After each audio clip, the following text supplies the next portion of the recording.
I'm with Neil Swailes, the founder of ICN New Zealand, Industry of Combat.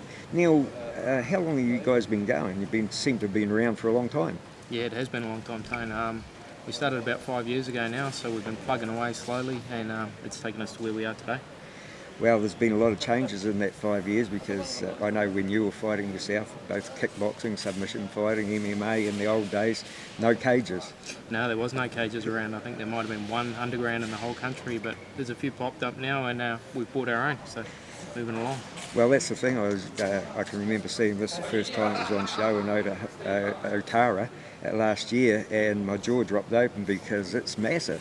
Yeah, it's a big thing. It's about 8.66 across at an internal angle, so yeah, it's a big machine. It's just under 3 tonne in weight, so yeah, there's plenty of it. How does that compare with normal cages that the fighters have been used to?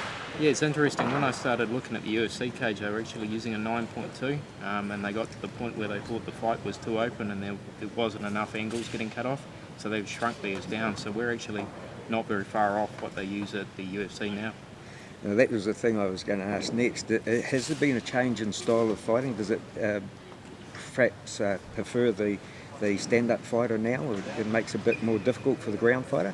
Yeah, I think it would be fair to say the game's so infantile. I mean, it's been going for a while, but it's still new. So people are changing technique and changing their variables all the time. So every event you'll see it change just a little bit depending on fighter. Okay, now I've got to ask you, one of the things I get asked the most is people ask about the gloves. How much padding is there on them? And that's the question. I suppose you get it too.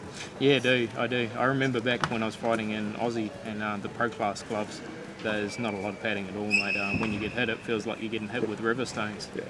We use 2 sets of gloves here. We use one for our amateur glove, which is a sparring glove. So it's probably equivalent to maybe a 6 or 8 ounce boxing glove, so they can hit a bit without worrying about cuts so much. And then the pro gloves, they're 4 ounces, and they're a hard 4 ounces.